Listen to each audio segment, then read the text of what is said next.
friends! Welcome back to the Infinite Library, and today we're going to be doing my June wrap-up. So yeah, June was a mixed month for me, I'd say. I have started my little project of reading last year's Goodreads awards, which has been mixed so far, I'll say. Also a little disclaimer that because I'm going to have a whole video where I'm going to be going in detail about my reading of those books, I'm not going to be giving very much in the way of a review for that in this. This will, however, hopefully mean that the wrap-up is a little bit shorter than normal, because I know I do tend to babble on about books. So hopefully I've saved all the babbling for a different video and hopefully this will end up being a little bit shorter than normal. So in the month of June I managed to read 16 books, and I also had 1 DNF and 3 ongoing books when I finished the month. Annoyingly, I was like 100 pages left of finishing Throne of the Fallen, which I have since finished, and I didn't quite manage to finish it in time, but it's fine because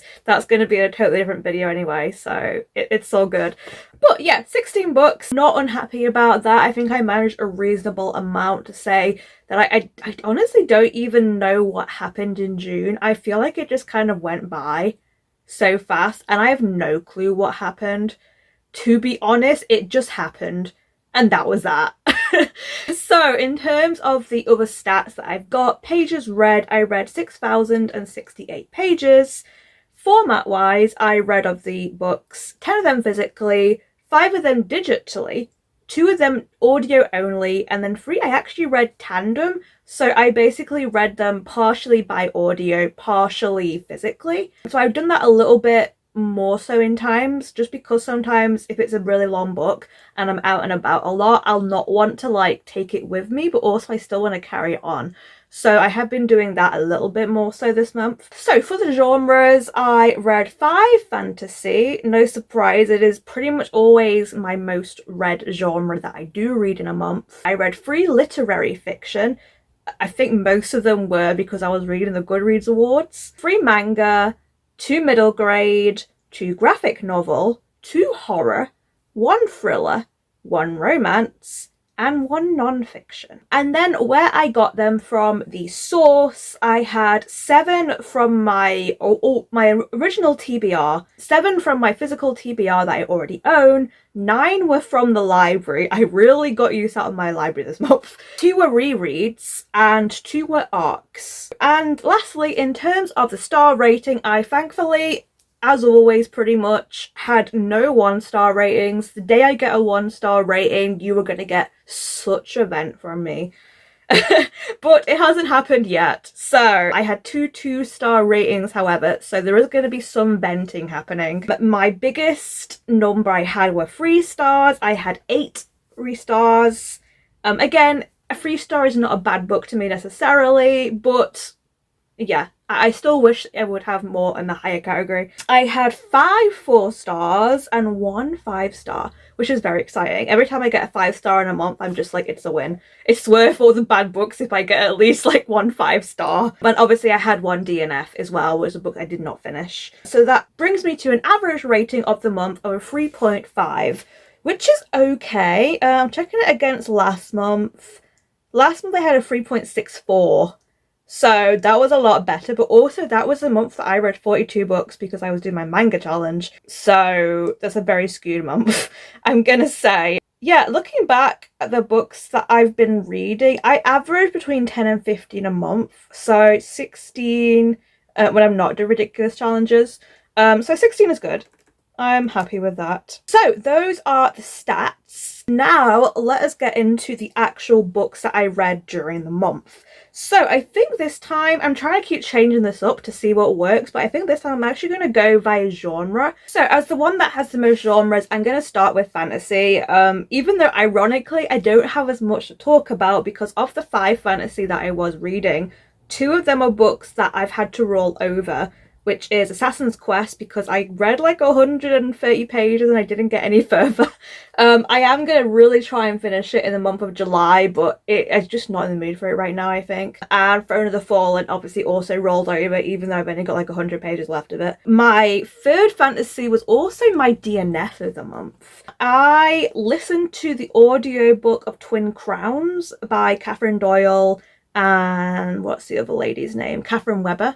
I believe they're sisters-in-law or something, which I thought was quite fun. I like the idea that they're sisters-in-law and they are writing about two sisters in a book, and each of them writes a different perspective, I believe. So this follows two sisters, obviously, two twin sisters. Both of them are princesses, but only one of them is actually sort of like in her place as a princess. The other one is kind of has been pulled away from that, I assume because she's got wild magic, and she's basically been brought up to like use this magic to be kind of like a dark magic user, sorcerer, ninja kind of person, by her grandmother, I believe, with the goal of taking her sister's throne. This was a YA fantasy, and it was just a little too painfully YA for me, unfortunately. I just really didn't like either of the characters that much, and I feel like in this kind of book where it's going to be very heavily character dependent, if you don't like either of the characters, it's a book killer. So yeah, I just found this one to be really like juvenile, I suppose. It just really wasn't for me. How far did I get through it? I think I managed about 100 or so pages before I realized that I just did not care what was happening. I could kind of like predict what was coming, so I ended up just going online and like finding a summary of what was going to happen in the rest of the book, and I was like, you know what, I'm not missing anything by dropping this. So I did drop that. It is unfortunately a series that is not for me. It's a shame because it's a series I've seen around and I really like the idea of the series, and I thought it would possibly be one I'd really like, but just didn't work for me, unfortunately. Thankfully, the other two fantasy I read this month were books that I actually really did enjoy. I actually started off the month by reading Prince of Fools by Mark Lawrence. I started this at the end of May, I think, because I took this with me to Chimera because Mark Lawrence was going to be there. This is an adult grimdark, I suppose.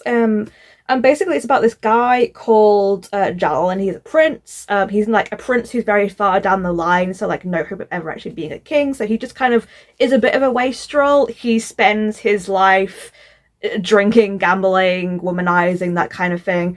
But he ends up getting caught up with this guy who's a Viking, and both of them get this like curse put on them where they're kind of like stuck together, and the Viking has like a goal that he needs to pursue, and Jalin kind of has to get pulled along into that, and it makes him reassess himself in some ways.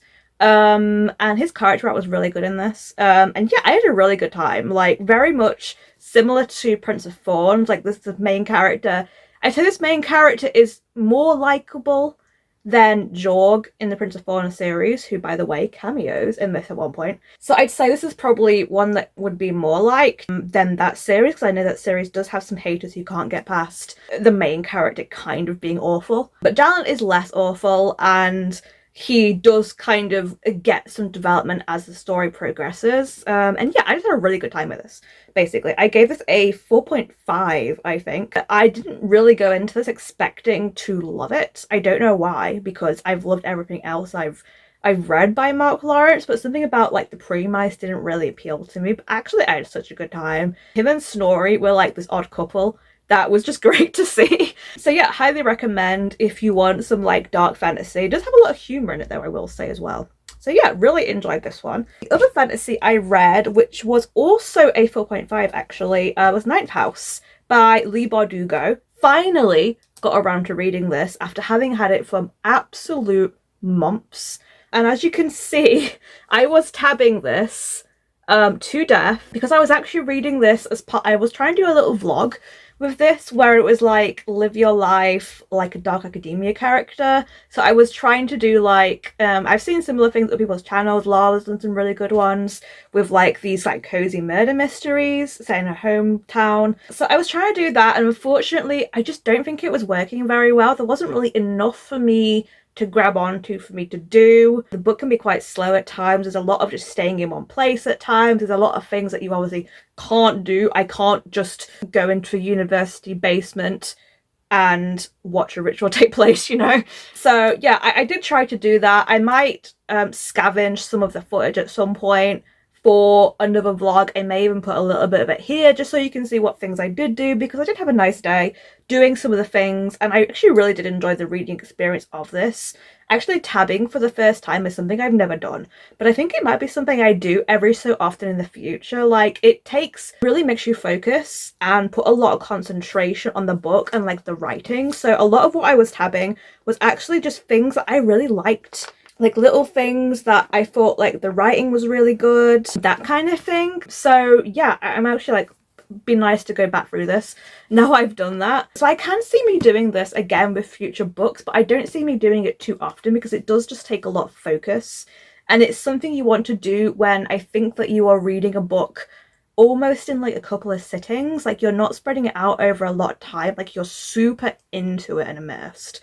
So yeah, for anyone that doesn't know, Ninth House is like an urban modern day fantasy. It's about a girl called Alex Stern who basically gets caught up in this like secret society that put her in Yale as kind of like a little bit of a spy, and she's also working together with all these like secret societies that basically do various occult stuff, and she is kind of like there to report back to basically like the people that watch over them and make sure they don't like hurt people. She doesn't really fit in on the campus given her background, but basically she was picked because she can see ghosts. It was really interesting. I really enjoyed the world building on this. I really liked Alex as a character, and I thought the writing was really good. Like, I have read Leigh Bardugo before. I tried Shadow and Bone series, did not work for me unfortunately, but I really like the Six of Crows duology.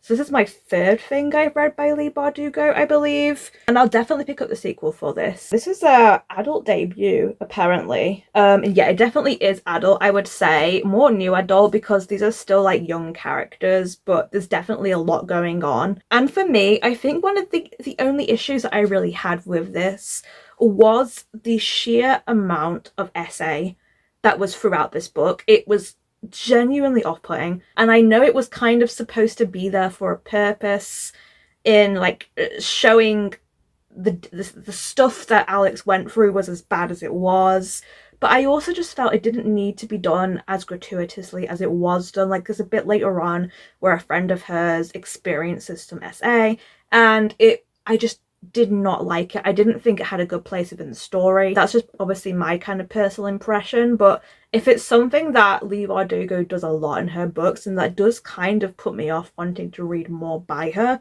because I just really don't like seeing that in books unless it's well done, and I just don't think it was well done, and I thought there was way too much of it. So yeah, I think that is kind of like my only critique I have to say of this. I generally had a really good time. I thought the mystery was good. I liked the characters. I really liked how Alex sort of like ends up becoming close with this other character throughout the course of the story who you wouldn't think they would get on at the beginning. So I really enjoyed that. And yeah, it's a mystery. I genuinely really enjoy paranormal mystery kind of stuff, and that is what this is. So yeah, I'm looking forward to carrying this on, but I am going to be going in hesitantly just because I just didn't enjoy the essay element, and I would recommend, if it's something that is an issue for you, to check trigger warnings before going into this book. Okay, so those are my fantasy. The 3 literary fiction I read were all for the Goodreads Choice Awards, so I'm not going to go into great amount of detail about them, but I'll tell you what they are, and I'll give you a general impression of what I thought of them. So I read Yellowface, which was the winner. Really love this. It hit the hype, basically. I gave this a 5-star. I also read, haven't got it here, but I also read Hello Beautiful, which I don't have a physical copy of. It really wasn't my kind of thing, unfortunately. I am not huge on these kind of like big family drama stuff and the way it was told. I thought some of the race elements in it were kind of clumsy. So yeah, it just wasn't really for me. I think I gave it a 3-star. I listened to this one mixed physical audio. The audio was really bad for it. But I gave it a 3 because I thought there was some genuinely beautiful writing at times, but it just was not for me, and I didn't really think the story was particularly good. So yeah, that was Hello Beautiful. And then finally I read The Wishing Game by Meg Schaefer, and I really enjoyed this one as well. I didn't quite enjoy it as much as Yellowface, but I did enjoy it enough to give it a 4.25. And this is basically like a competition about for these people who are trying to get this, like, the only copy of a book by this famous author who has basically retired long ago. And it will obviously give them a lot of money and that kind of thing. And it's a lot about wishes and dreams and how things differ between adulthood and when you're a child. And I thought it was really well done. It didn't quite hit for me at the beginning, but it got better as it went on, and I genuinely really liked this one. So those are the literary fiction. We'll go into manga next then, because I also read 3 of those, and 2 of them were from the same series. Been carrying on from my read 30 manga in 30 days, and I've been reading the Apothecary Diaries. I read volume 2 and volume 3, and I liked them both about as much as each other, I'd say. I gave them both a 4-star. They are still just as good as the first volume.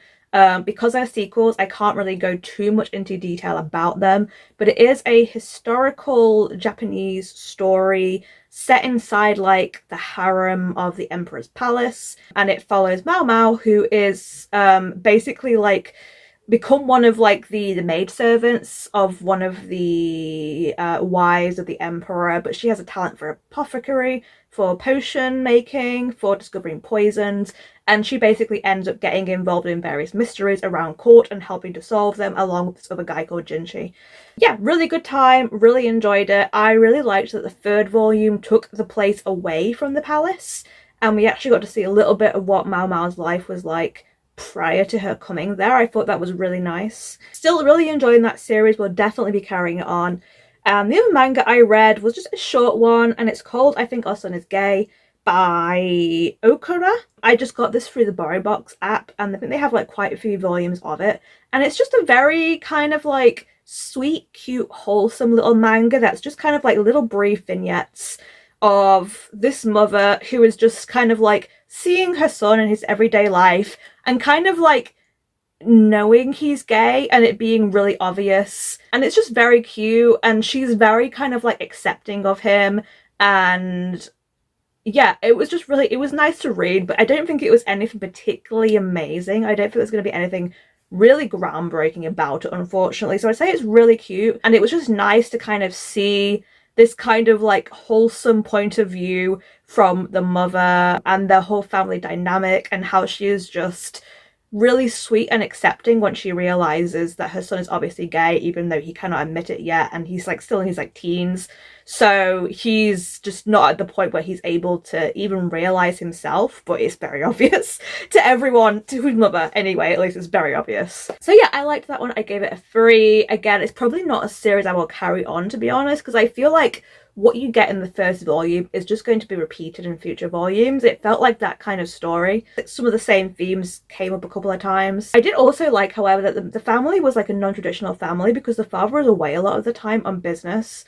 And it is generally just the mother who's there a lot of the time. So I liked seeing that more non-traditional side of the family. Those are the mangas. I'll go on to the graphic novels next, as they're around the same vein. Both of these were an arc, actually. First one was called I Felt Myself Slipping by Ray Nadine. This was a fairly short, just 1-volume story, and it's about mostly 2 girls who are doing athletics and training for the Olympics. And one of the girls is new, and she is legally deaf.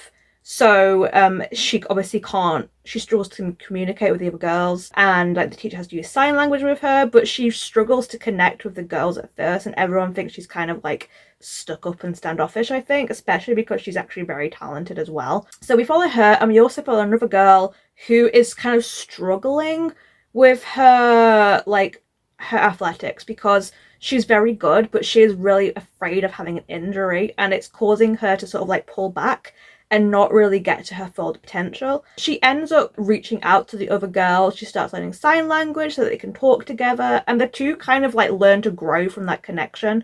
And they have a really sweet relationship. Like, it does eventually go into a romantic relationship between the 2 of them, but it isn't really kind of the focal point of the story. It feels like it's more about connection. It's more about making the new girl kind of feel comfortable in her new home and start to sort of like figure out what things she wants to do with her life, and the same for the other girl as well. So it's very much, it is about athletics, and it does deal very well with that fear of having an injury in sports, but I'd say there's more to it than that in terms of the storyline. I liked it well enough. I gave it a 3-star. I don't think it was anything spectacular. The art was just kind of fine, and it felt like the story didn't end, like, it felt a bit of an abrupt end, basically. So yeah, not a whole lot I could say about it, but I did like it. The other one I read is actually a webtoon that is being released now, and it's called Sub-Zero by June Per. And basically this is kind of like a romantic fantasy, and it's about these, like, this guy and this girl. Both of them are descended from dragons, and they're actually from sort of like rival countries. But they are set up in an arranged marriage. So we start off with the girl coming over to basically like meet her fiance so they can get married, and they have like a tempestuous relationship. They don't really get on, and he doesn't seem like he really wants to marry her, but they end up kind of like getting more embroiled in the politics around the place, and in turn they start to respect one another. It really wasn't my kind of thing, to be honest.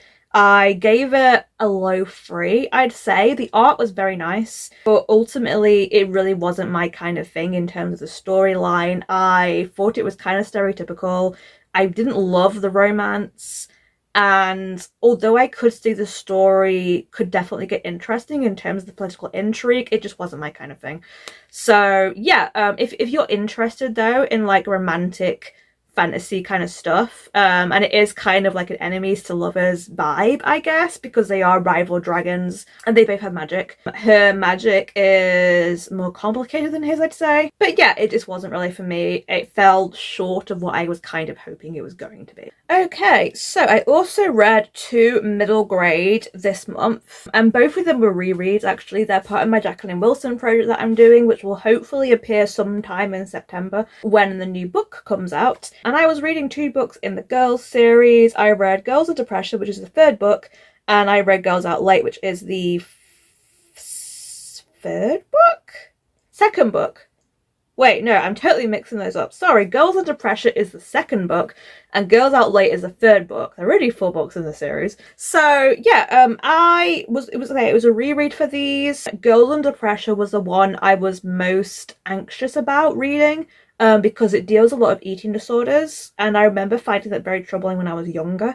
But on a reread, I thought it was actually dealt with very maturely, and it didn't go as dark or as like triggering as I was kind of expecting it to, which I was very happy about. There'll be more details about it when I get my video up, but again, this is a reread. I did end up giving it a 3-star in the end, and I was expecting it to be a 2-star.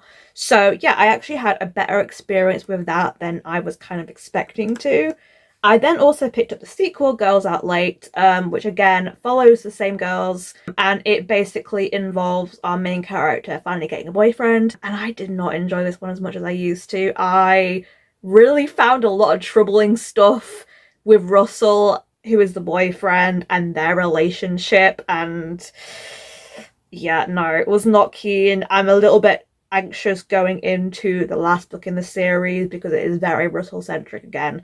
I gave it 2.75. So those were the middle grades. I also read 2 horror. Sorry, I'm wrong. One was a horror and one was a thriller. I had one of the horrors here and the other one was a library book, so I don't have it anymore, but we'll talk about this one first. So this is A Botanical Daughter by Noah Medlock. It is a debut author, and I went into this one really wanting it to be a 5-star. It basically, the description of it is everything that I want in a horror book. Like, everything seems like it is made for me. It is gothic, it is LGBT, it has weird body horror stuff going on with it, and plant girls, and it's a Frankenstein retelling, and I freaking love Frankenstein. It is my favourite gothic novel of all time, and it, you know, as soon as something is like Frankenstein related, I'm just like, I'm there. So I went into this with unfortunately very high expectations. This was actually our book club book, and I'll tell you now, not one person in our book club liked this book.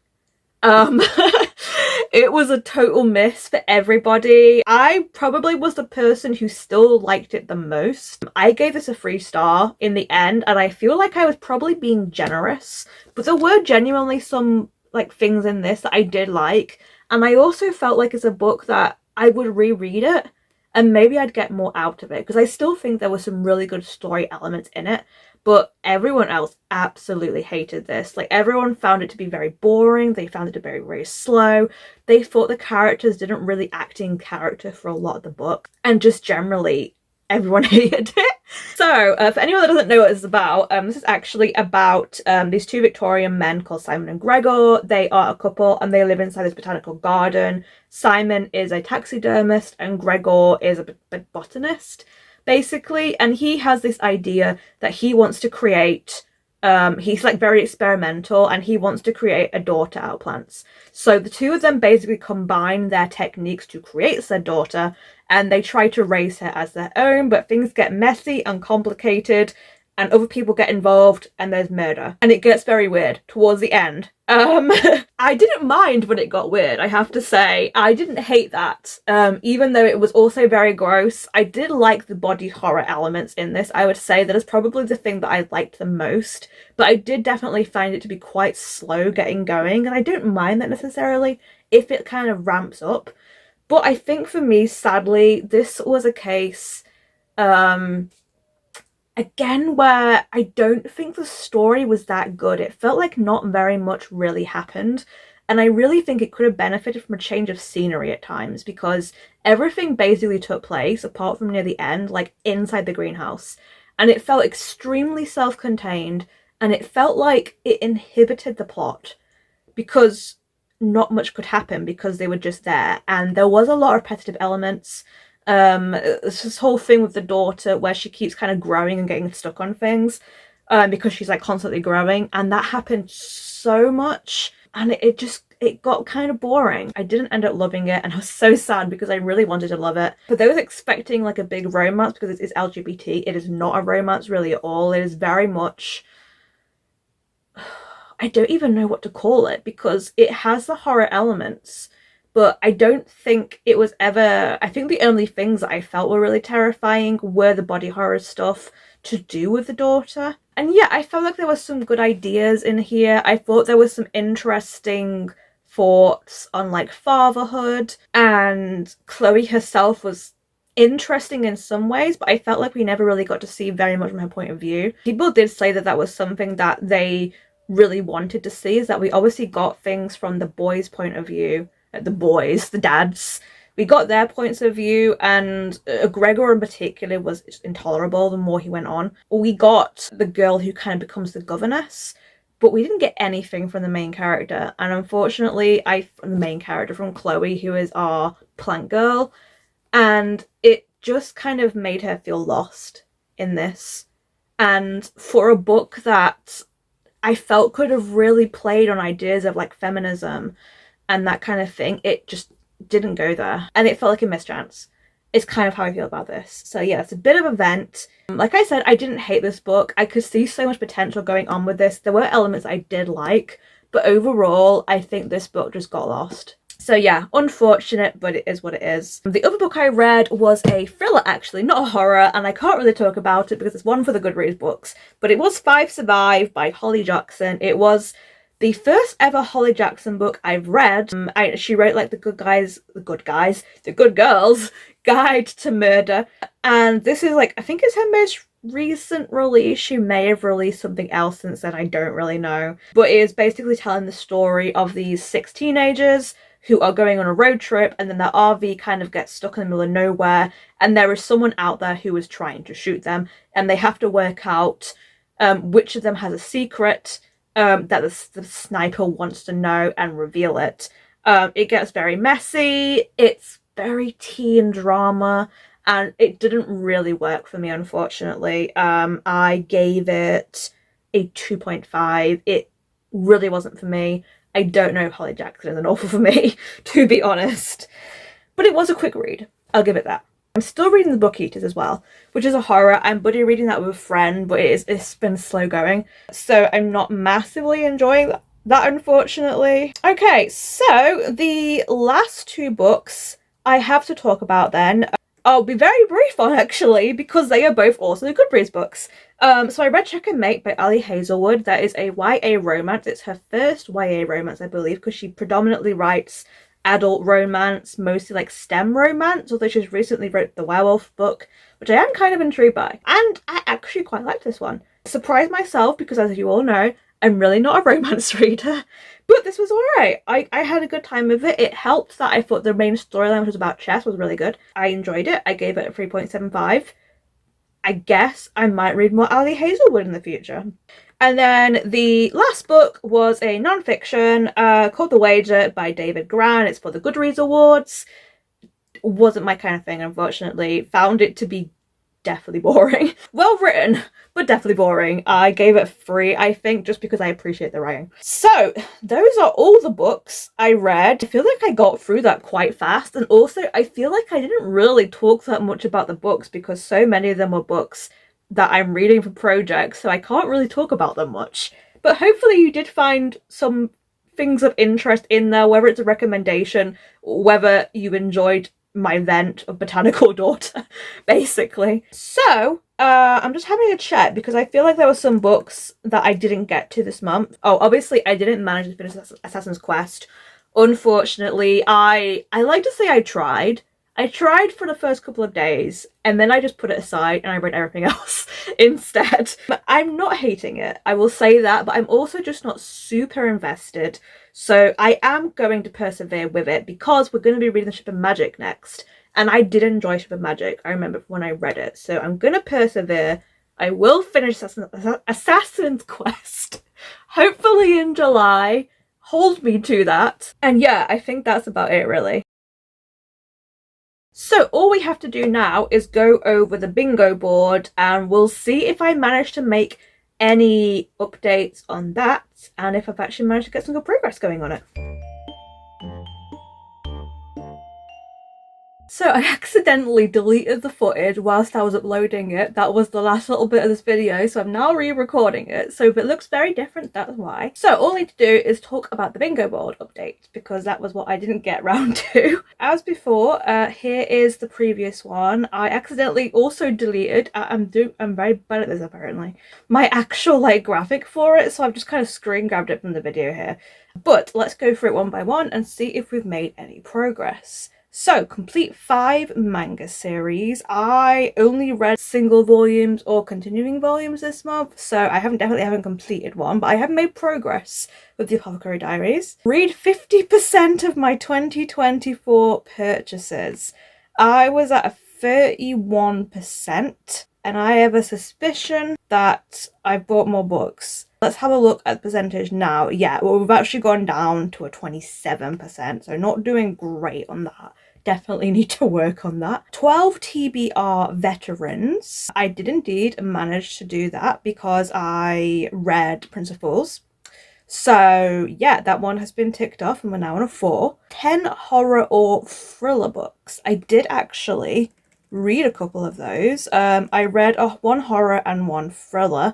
So we're going to bump up from a 6 to an 8. No Lumicrate prompt cards. 10 sequels or books in a series. I have already completed this one, but I'm just going to keep counting them because I get more bingos that way. So I definitely did read a couple of sequels. Yeah, I read Girls Under Pressure and Girls Out Late. So that's 2. And then I also read Apothecary Diaries Volume 2 and Volume 3. I think that's it.